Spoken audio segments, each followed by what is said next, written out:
혹시 요즘 들어서 눈앞에 안개가 낀 것처럼 답답하거나 돋보기를 새로 맞춰도 글씨가 자꾸 겹쳐 보여서 짜증이 나지는 않으십니까? 단순히 나이가 들어서 그러려니 하고 넘기셨다면 오늘 제 이야기를 정말 귀담아 들으셔야 합니다. 이것은 단순히 눈의 노화가 아니라 여러분의 뇌가 살려달라고 보내는 간절한 신호일 수 있기 때문입니다. 제 진료실을 찾아왔던 75세 박 어르신의 사례를 먼저 들려드리겠습니다. 박 어르신은 평생 바둑 두는 것을 유일한 낙으로 삼아오신 분이었습니다. 그런데 어느 날부터 바둑알이 흐릿하게 보이고 바둑판의 줄이 일직선으로 보이지 않아서 바둑을 두기가 힘들다고 하소연하셨습니다. 더 큰 문제는 그 즈음부터 기억력도 예전 같지 않다는 것이었습니다. 방금 둔 바둑수를 잊어버리거나 현관 비밀번호가 갑자기 생각나지 않아서 당황한 적이 한두 번이 아니라고 하셨습니다. 병원에서는 눈 검사만 하셨지만 저는 어르신의 뇌 건강을 먼저 살폈습니다. 여러분, 이것은 아주 중요한 과학적 사실입니다. 우리 눈은 단순히 사물을 보는 도구가 아니라 뇌로 들어가는 가장 큰 정보의 통로입니다. 우리 뇌가 처리하는 전체 정보 중에서 무려 80% 이상이 눈을 통해 들어옵니다. 다시 말해, 눈은 뇌의 가장 바깥쪽에 나와 있는 전초기지와 같습니다. 최근 발표된 대규모 연구 결과에 따르면 시력이 나빠지는 것을 그대로 방치하면 뇌가 받는 자극이 급격히 줄어들어서 치매에 걸릴 확률이 최대 2배나 높아진다고 합니다. 눈이 침침해진다는 것은 결국 우리 뇌가 영양분인 정보를 제대로 받지 못해 굶주리고 있다는 뜻입니다. 정보가 끊기면 뇌세포는 서서히 활력을 잃고 잠들기 시작합니다. 눈 건강이 무너지면 뇌 건강도 도미노처럼 무너질 수 있다는 경고입니다. 우리 눈은 우리 몸에서 뇌 다음으로 에너지를 많이 쓰는 기관입니다. 산소 소모량도 어마어마합니다. 그런데 많은 분이 눈이 침침하면 그저 안과에 가서 안약 하나 넣거나 안경 도수를 높이면 끝이라고 생각하십니다. 하지만 뿌리 깊은 나무가 시들면 잎사귀에 물을 뿌리는 것보다 뿌리를 돌봐야 하듯이 눈의 피로와 시력 저하의 근본 원인을 찾아야 합니다. 하지만 너무 걱정하지 마십시오. 박 어르신처럼 수술이나 비싼 약 없이도 생활 습관 몇 가지만 바꾸면 다시 밝은 시야를 되찾을 수 있습니다. 오늘 저는 여러분께 병원에서 일일이 다 말해주지 않는 눈과 뇌를 동시에 살리는 비결을 전부 공개하겠습니다. 이것은 단순한 건강 정보가 아니라 여러분의 소중한 시력과 기억력을 지키는 가장 확실한 방법이 될 것입니다. 오늘 강연에서는 크게 3가지를 집중적으로 다룰 예정입니다. 첫째로, 여러분이 매일 무심코 하는 행동 중에서 눈과 뇌를 동시에 망가뜨리는 최악의 습관 3가지를 정확히 짚어드릴 것입니다. 둘째로, 하루 3분만 투자하면 눈과 뇌의 신경망을 다시 강력하게 연결해주는 기적 같은 훈련법 4가지를 소개하겠습니다. 마지막으로 박 어르신이 실제로 실천해서 단 2주 만에 큰 효과를 보셨던 하루 일과표를 여러분의 것으로 만들어 드릴 것입니다. 이것은 단순한 눈 관리가 아닙니다. 여러분의 소중한 뇌를 지키고 활기찬 노후를 보내기 위한 가장 시급하고 중요한 전략입니다. 오늘 제가 드리는 말씀을 하나도 놓치지 말고 끝까지 들어보시기 바랍니다. 오늘 영상이 기대되신다면 아래에 있는 좋아요 버튼을 한번 꾹 눌러주시기 바랍니다. 여러분의 클릭 한 번이 제가 더 유익한 건강 정보를 전해드리는데 정말 큰 힘이 됩니다. 그리고 여러분의 건강한 삶을 응원하는 마음으로 댓글창에 희망이라는 2글자를 남겨주시면 제가 정성껏 답변해드리고 함께 소통하겠습니다. 자, 그렇다면 박 어르신의 눈은 왜 그렇게 갑자기 뿌옇게 변했던 걸까요? 놀랍게도 그 이유는 특별한 질병이 아니라 어르신이 매일 반복해온 일상 속에 숨어 있었습니다. 해결 방법을 구체적으로 배우기 전에 먼저 여러분의 눈과 뇌를 동시에 갉아먹고 있는 최악의 습관 3가지를 먼저 살펴보겠습니다. 만약 여러분 중에 한 가지라도 해당하신다면 오늘부터는 반드시 멈추셔야 합니다. 첫 번째, 불을 끈 깜깜한 방에서 스마트폰을 보시는 습관을 오늘 당장 멈추셔야 합니다. 결론부터 말씀드리면 이것은 여러분의 눈을 스스로 뜨거운 불 구덩이에 밀어넣는 것과 다름없습니다. 어두운 곳에서 밝은 화면을 보게 되면 우리 눈의 홍채는 빛의 양을 조절하기 위해 비정상적으로 확장과 수축을 반복하게 됩니다. 이것을 의학적으로는 암순응 스트레스라고 부릅니다. 밝은 곳에서는 홍채가 조절하기 쉽지만 어두운 방에서 강한 빛이 눈에 직접 들어오면 홍채 근육은 평소보다 수십 배나 더 많은 에너지를 소모하며 혹사당합니다. 이 과정에서 눈의 초점을 잡아주는 모채근이라는 근육이 극심한 긴장 상태에 빠지게 되고 결국 수정체의 조절 능력이 급격히 떨어지게 됩니다. 뇌 역시 이 강한 명암 차이를 해석하느라 막대한 에너지를 낭비하게 되어 눈뿐만 아니라 정보를 처리하는 뇌까지 극도로 피로하게 만듭니다. 두 번째, 고개를 푹 숙인 채 거북이처럼 목을 앞으로 빼고 스마트폰이나 책을 보시는 자세를 지금 즉시 고치셔야 합니다. 박 어르신께서도 바둑판을 보거나 신문을 읽을 때 항상 목을 앞으로 길게 빼고 보셨는데 이것이 눈으로 가는 생명줄을 조르는 행동이었습니다. 우리 목뼈는 원래 알파벳 C자 모양의 곡선을 유지하며 머리 무게를 지탱해야 합니다.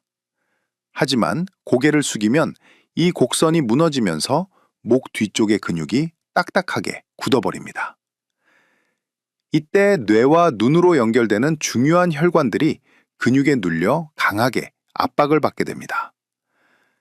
연구에 따르면 거북목 자세 하나만으로도 눈으로 가는 혈류량이 15% 이상 감소한다고 합니다. 우리 망막과 시신경은 우리 몸에서 산소를 가장 많이 소모하는 조직 중 하나입니다.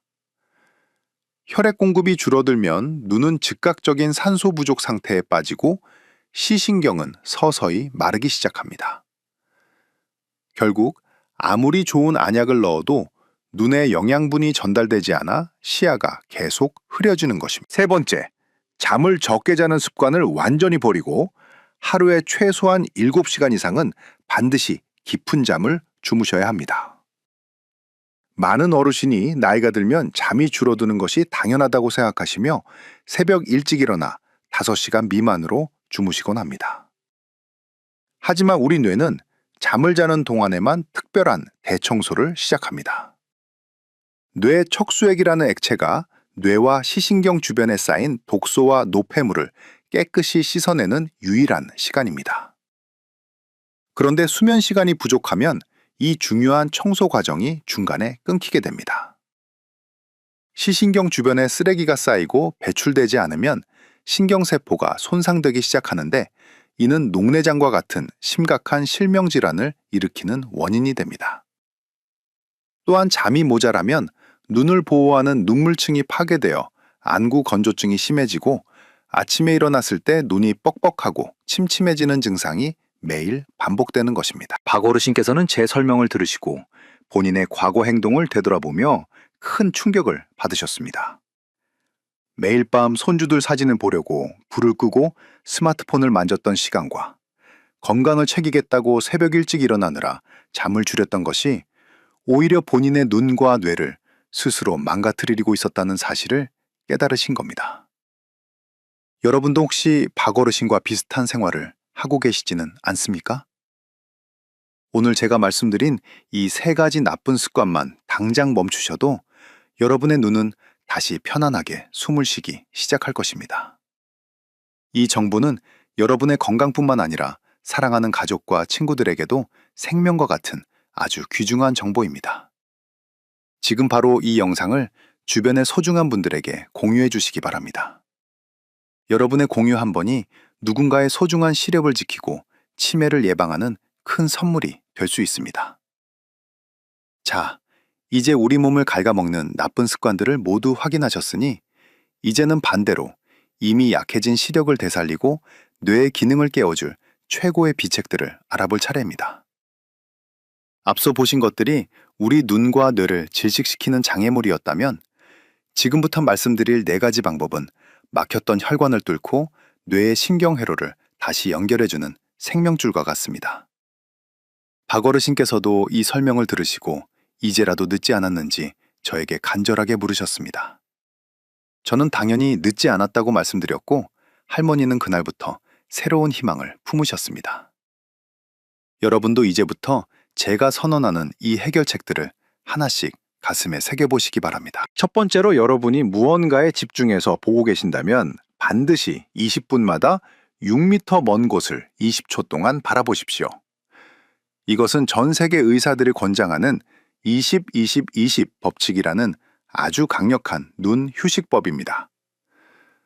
우리 눈 안에는 수정체의 두께를 조절하는 모체근이라는 아주 작은 근육이 있습니다. 우리가 가까운 것을 볼 때 이 근육은 잔뜩 긴장해서 수정체를 뚱뚱하게 만듭니다. 마치 무거운 덤벨을 들고 팔 근육을 꽉 수축시킨 채로 버티는 것과 똑같습니다. 이 상태가 오래 지속되면 근육에 쥐가 나고 조절력이 마비되는데 이것이 바로 눈이 침침해지는 주된 이유입니다. 이때 먼 곳을 바라보는 행위는 꽉 쥐고 있던 근육을 완전히 이완시켜주는 역할을 합니다. 단 20초만 먼 곳의 나무나 건물을 바라봐도 모체근의 피로가 70% 이상 씻겨 내려간다는 연구 결과가 있습니다. 이것만 잘 지키셔도 눈의 조절 능력이 눈에 띄게 살아날 것입니다. 두 번째로 하루에 딱 1분만 검지손가락을 활용해서 초점 맞추기 훈련을 실천하십시오. 방법은 아주 간단합니다. 팔을 앞으로 쭉 뻗어서 손가락 끝을 세우고 그것을 코앞까지 아주 천천히 가져오면서 눈으로 계속 쫓는 것입니다. 우리 뇌는 눈 근육을 정밀하게 조절해서 사물에 초점을 맞추는 명령을 내리는데 나이가 들면 이 신경회로가 점점 느려집니다. 눈은 보고 싶어도 뇌가 명령을 제대로 못 내리니 초점이 계속 흐릿해지는 것입니다. 하지만 이렇게 의도적으로 초점을 맞추는 훈련을 하면 우리 뇌의 시각 피질이 다시 활성화됩니다. 뇌는 훈련하면 할수록 신경망이 다시 촘촘해지는 성질을 가지고 있습니다. 이것을 전문 용어로 신경가소성이라고 하는데 이 원리를 이용하면 나이가 들어서도 뇌가 시각 정보를 훨씬 더 선명하게 해석하도록 만들 수 있습니다. 세 번째로, 앞을 똑바로 바라본 상태에서 양옆의 움직임을 감지하는 시야 확장 연습을 매일 하십시오. 나이가 들면 중심 시력은 유지되더라도 주변의 정보를 받아들이는 능력이 급격히 떨어집니다. 박 어르신도 길을 걷다 옆에서 오는 사람을 못 보고 부딪힐 뻔한 적이 많으셨는데 이는 주변부 망막과 연결된 뇌회로가 잠들었기 때문입니다. 고개는 고정하고 정면을 보면서 양손을 옆으로 펼치고 손가락을 까닥거려 보십시오. 눈동자를 돌리지 않고도 그 움직임을 뇌로 감지하려고 노력하는 과정 자체가 주변부 망막세포를 깨우는 강력한 자극이 됩니다. 시야가 넓어지면 뇌가 받아들이는 정보량이 많아지고 이는 인지기능 저하를 막는 아주 훌륭한 치매 예방책이 됩니다. 네 번째로, 따뜻한 손바닥의 온기로 눈의 혈액순환을 돕는 온연료법을 매일 아침 저녁으로 하십시오. 두 손을 강하게 비벼서 열을 낸 뒤에 가볍게 눈을 덮어주는 것만으로도 충분합니다. 우리 눈꺼풀 안쪽에는 눈물의 증발을 막는 기름을 분비하는 아주 중요한 기관이 있습니다. 이곳이 노폐물로 막히면 기름이 나오지 않아 눈이 뻑뻑해지고 시야가 흐려집니다. 이때 적절한 온기를 전달하면 굳어있던 기름층이 녹으면서 눈물층이 다시 건강하게 복원됩니다. 하지만 여기서 절대 잊지 마셔야 할 주의사항이 있습니다. 절대로 안구 자체를 손가락으로 꾹꾹 누르거나 강하게 마사지하지 마십시오. 안구에 직접적인 압력을 가하면 눈 내부의 압력인 안압이 갑자기 올라가서 연약한 시신경이 손상될 수 있습니다. 온열요법은 오직 따뜻한 열기만 전달하는 것이 핵심이라는 점을 반드시 명심하십시오. 악어르신께서는 이 4가지 비책을 배우시고는 마치 보물주도를 얻은 것처럼 기뻐하셨습니다. 수술대에 오르지 않고도 내 노력만으로 다시 세상을 밝게 볼 수 있다는 사실에 큰 자신감을 얻으셨습니다. 여러분도 마찬가지입니다. 지금 이 순간부터는 나이가 들어서 어쩔 수 없다는 생각은 버리셔야 합니다. 여러분의 뇌와 눈은 지금도 여러분이 먼저 손을 내밀어 주기를 기다리고 있습니다. 오늘 제가 알려드린 이 훈련법들이 정말 유익하다고 느끼셨다면 지금 바로 구독 버튼과 알림 설정 버튼을 꾹 눌러주시기 바랍니다. 여러분의 구독은 제가 더 많은 어르신에게 건강의 희망을 전해드릴 수 있는 가장 큰 원동력이 됩니다. 다음 파트에서는 박어르신이 실제로 이 비책들을 어떻게 하루 루틴으로 만들었는지 그 구체적인 시간표를 공개해 드릴 테니 끝까지 집중해 주십시오. 자, 이제 우리가 배운 이 귀한 방법들을 일상에서 어떻게 녹여내야 할지 구체적인 시간표를 짜드릴 차례입니다. 박어르신께서도 처음에 의욕은 넘치셨지만 언제 무엇을 해야 할지 헷갈린다고 하셔서 제가 하루 일과표를 직접 만들어 드렸습니다. 여러분도 종이나 달력이 있다면 지금 바로 적어보시기 바랍니다. 아니면 이 영상을 저장해 두고 매일 아침 확인하셔도 좋습니다. 첫째로, 아침에 눈을 뜨자마자 침대 위에서 딱 2분만 여러분의 소중한 눈을 위해 쓰십시오. 일어나기 직전에 두 손바닥을 비벼서 따뜻하게 만든 뒤 눈 위에 30초 동안 살포시 얹어두는 온열요법으로 하루를 시작하는 겁니다. 그 다음 일어나서 창문을 열고 멀리 있는 산이나 건물을 보면서 어깨를 활짝 펴고 양옆 손가락의 움직임을 감지하는 시야 확장 연습을 1분간 진행하세요. 밤새 굳어있던 눈 주변 혈관이 열리고 잠들어 있던 뇌가 환하게 깨어나는 것을 직접 느끼실 겁니다. 둘째로, 낮 시간 동안에는 20분 집중하고 20초 쉬는 규칙을 철저히 지키십시오. 책을 보든 텔레비전을 보든 알람을 맞춰두고 잠시 고개를 들어 먼 곳을 바라보는 여유를 가지는 겁니다. 이때 점심 식사 전후로 손가락을 활용한 초점 맞추기 훈련을 5번만 반복해 주세요. 이단 1분의 투자가 여러분의 뇌와 눈 근육 사이의 연결망을 탄탄하게 유지해주는 강력한 영양제가 되어줄 것입니다. 셋째로, 잠들기 전에는 눈을 괴롭히는 모든 환경을 차단하고 7시간 이상의 충분한 수면을 확보하십시오. 불을 끄고 스마트폰을 보는 것은 눈을 스스로 파괴하는 행위이므로 절대 금물이며, 정영상을 보셔야 한다면 방 전체 불을 켜고 스마트폰을 눈높이에 맞춰서 보셔야 합니다. 마지막으로, 자기 전에 다시 한번 손바닥 온열요법으로 하루의 피로를 풀어준 뒤 깊은 잠에 드는 겁니다. 자, 이제 여러분이 가장 궁금해하실 만한 질문 3가지를 박어르신의 사례를 통해 명쾌하게 정리해 드리겠습니다. 첫 번째로, 이미 노안이 심하게 왔는데 지금 이런 훈련을 한다고 정말 좋아질까 의문이 드실 겁니다. 결론부터 말씀드리면 네, 분명히 효과가 있습니다. 비록 나이가 들어 수정체의 탄력이 떨어진 것은 물리적인 변화라 완벽히 되돌리기는 어렵지만 우리 뇌의 보정 능력은 훈련을 통해 얼마든지 키울 수 있습니다. 박어르신도 2주 만에 신문 글씨가 전보다 훨씬 또렷하게 보인다고 하셨는데 이것은 눈 자체가 젊어진 것이 아니라 뇌가 정보를 더 정밀하고 똑똑하게 해석하게 되었기 때문입니다. 두 번째로, 안경을 쓴 채로 훈련해도 되는지 물어보시는 분들이 많습니다. 안경을 쓰신 상태 그대로 훈련하시는 것이 훨씬 효과적입니다. 안경은 빛의 굴절을 정상으로 맞춰주는 고마운 도구이므로 안경을 쓰고 훈련해야 뇌에 더 정확하고 선명한 자극이 전달됩니다. 다만 내 안경 도수가 지금 내 눈 상태와 잘 맞는지 1년에 한 번은 반드시 안과에서 정기적으로 점검하는 것이 필수적인 전제 조건입니다. 세 번째로 내가 겪는 침침함이 가짜인지 진짜인지 어떻게 구분하는지 궁금하실 겁니다. 아침에는 잘 보이는데 오후가 될수록 눈이 빠질 듯 아프고 침침해진다면 그것은 눈 근육이 지쳐서 일시적으로 생기는 가짜 노안일 확률이 매우 높습니다. 반면 시간과 상관없이 가까운 곳이 계속 흐릿하고 팔을 멀리 뻗어야 글씨가 보인다면 그것은 수정체가 굳어진 진짜 노안입니다.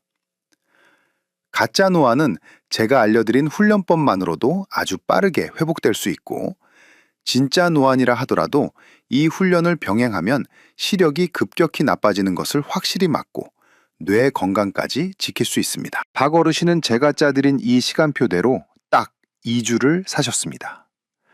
그 결과 돋보기 없이도 바둑판의 선을 선명하게 구분할 수 있게 되셨고 무엇보다 머리가 맑아져서 일상에 활력이 생긴 것이 가장 기쁘다고 말씀하셨습니다. 여러분도 충분히 하실 수 있습니다. 지금 바로 시작하겠다는 의지를 다지는 의미에서 댓글창에 실천 혹은 숫자 2를 남겨주시기 바랍니다. 여러분이 남긴 그 짧은 글자 하나가 여러분의 눈과 뇌를 다시 살리는 위대한 첫걸음이 될 것입니다.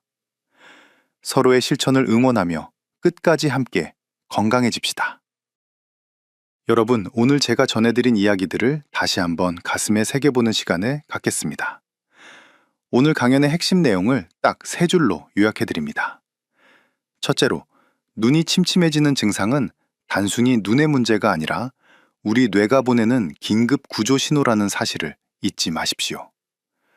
둘째로, 불 끄고 스마트폰 보기와 거북목 자세, 그리고 수면 부족이라는 3가지 독을 당장 버리셔야 합니다. 셋째로, 하루 3분만 투자해서 뇌자극 훈련을 실천하면 수술 없이도 선명한 세상을 되찾을 수 있습니다. 여러분, 우리 눈은 단순히 사물을 비추는 거울이 아닙니다.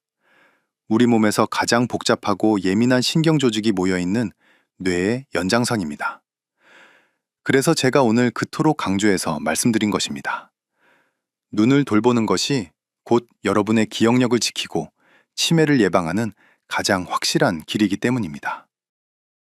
앞서 말씀드린 75세 박 어르신의 변화를 다시 한번 떠올려 보시기 바랍니다. 평생의 낙이었던 바둑을 포기하려 하셨던 그분이 단 2주 만에 다시 바둑판 앞에 앉으실 수 있었던 것은 대단한 의술 덕분이 아니었습니다. 그저 본인의 나쁜 습관을 인정하고 제가 알려드린 작은 훈련들을 매일 꾸준히 실천하신 결과였습니다. 나이가 들어서 어쩔 수 없다는 말은 이제 가슴 속에서 지워버리십시오.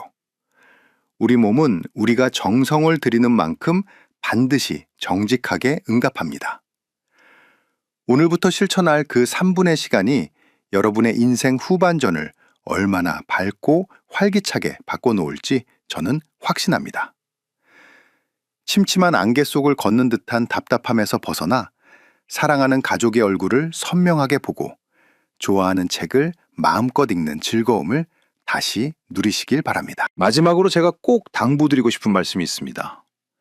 오늘 배운 훈련법과 함께 1년에 한 번은 반드시 안과를 방문하셔서 안저 검사를 받으시기 권합니다.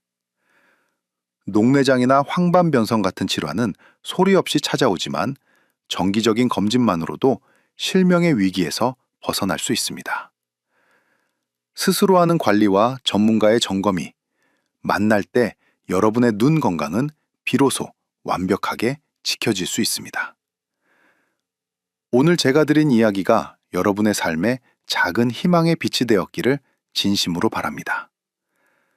여러분 곁에서 항상 건강을 응원하는 주치의로서 앞으로도 더 정확하고 따뜻한 정보를 들고 찾아오겠습니다. 오늘 배운 내용을 주변 분들에게도 널리 알려주셔서 우리 모두가 밝은 눈으로 서로를 마주보며 웃을 수 있는 세상을 만들었으면 좋겠습니다. 긴 시간 동안 집중해서 들어주셔서 정말 감사합니다. 여러분의 눈과 뇌가 오늘보다 내일 더 맑아지기를 진심으로 기도하겠습니다. 저는 다음 시간에도 여러분의 삶을 바꾸는 소중한 건강 비결을 가지고 다시 돌아오겠습니다. 오늘 하루도 환한 빛이 가득한 평안한 시간 보내시길 바랍니다. 감사합니다.